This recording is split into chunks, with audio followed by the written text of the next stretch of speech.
I'm going to be showing you guys my full 20-0 tactics for some of the most popular formations on FIFA 23. So the meta is constantly shifting and there's new formations that come to light every few months or so, and there's one at the moment which I did do a separate video on, but I'm going to include in this video. It is the 3-4-2-1 and I think you guys will enjoy it a lot. If you could do me a massive favour, leave a like on the video and do not forget to subscribe. So guys, I'm going to show you something I think you'll genuinely really enjoy. I'm proud to have this video sponsored by JambooUK, but it's something I actually think you'll get a lot of use out of and should consider downloading.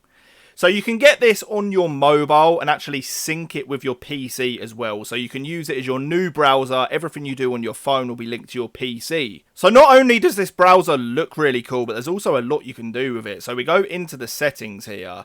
And one of the things that can put people off new browsers is having to sort of re-enter all your information, all that sort of stuff. You can see here we've got synchronization. You can literally click your old browser and just import everything into this new one, which makes it super easy. You can also add your Chrome extensions into JambooUK. So let's just say I want this fidget spinner. You can just press add here. It will pop up saying it's not from Opera, but you can still add it.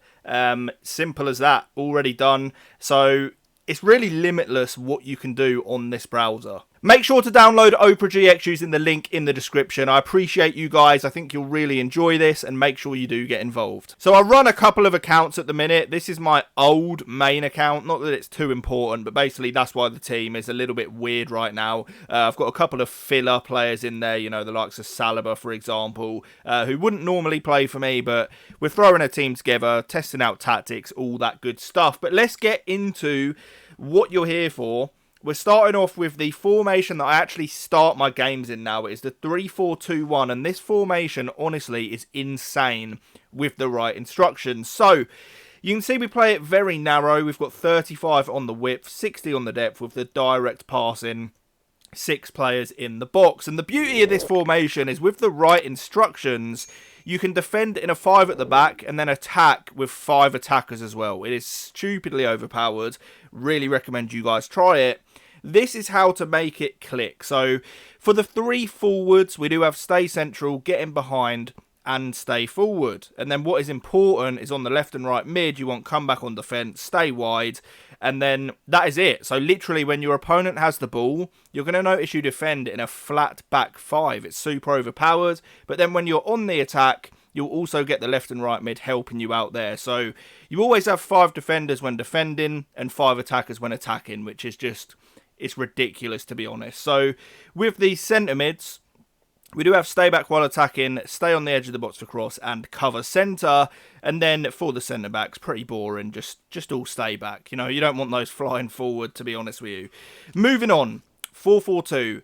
I switch to this not too often, but if I feel like things just aren't quite working out in the 3-4-2-1, then I'll switch it up to this. So as you can see, 65 on the depth, we have 50 on the width, 6 players in the box again.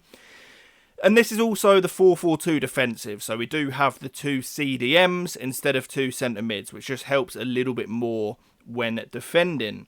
We do have getting behind, and that is it on the strikers. We have come back on defence and getting behind on the left and right mid, so you may notice this is a little bit more defensive than some other setups. So if the game's quite tight, if I feel like my opponent is, you know, having the better of the game, then I can shore up defensively a little bit and see games out also in this formation. So for the CDMs, we have cover centre and then just stay back while attacking on all of the defence as well. And the good thing about this setup is you always have 2 strikers forward, but you defend quite deep because obviously you've got your left and right mid coming to defend, and then you've got 2 CDMs anyway, and then just your back 4.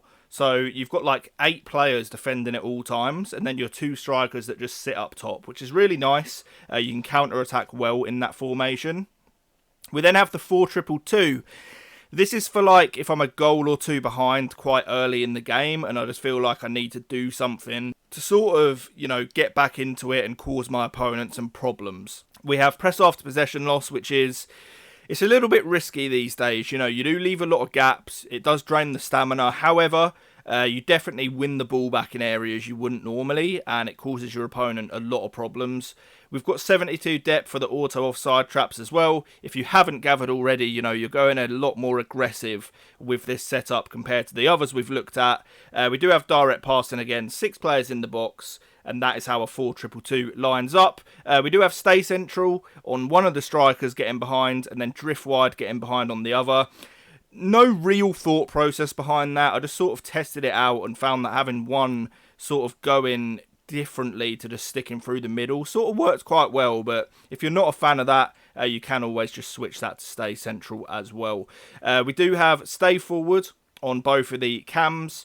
Nothing on the CDMs. The reason I leave cover wing on is because if our cams are staying forward, there is that gap between the cams and the fullbacks, and if needed, it's nice to have the CDMs actually fill in those spaces and win the ball. People have a misconception with the cover wing. It doesn't actually mean that your player just sits and covers the wing. They cover the centre by default anyway, but if there's an open space, which is dangerous, then the CDMs will cover the wing. So it can be a useful thing to have on. We then have stay back while attacking on both the fullbacks and, of course, the centre-backs. And then if I'm really struggling, and if it's time to go all-out constant press, we use the 3-4-2-1 again. The reason being, if you just look at how this formation lines up, it's so attacking. You've got those 5 attackers, you've got the 2 centre mids, and it is super, super effective. Constant pressure, 100 depth, of course. This is our all-out get back into a game tactic. We've got the fast build-up, we've got the forward runs. It's just ridiculous. You're going to be left exposed at times, but this is like an all-or-nothing setup for if you really need to get back into a game. You're going to see the instructions are just as attacking. Stay forward on everyone, basically. Get in behind. Do have get in behind on the left and right mid. Get forward on the centre mids. And then just stay back on the defenders. So those are my full custom tactics, guys. Do hope you enjoy them. Let me know in the comments, what is your favourite formation currently? I'd be interested to know.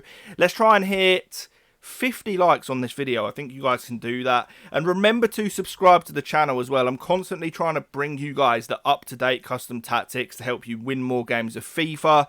That is what the channel is all about. But I appreciate you guys watching. I will catch you on the next video, and peace.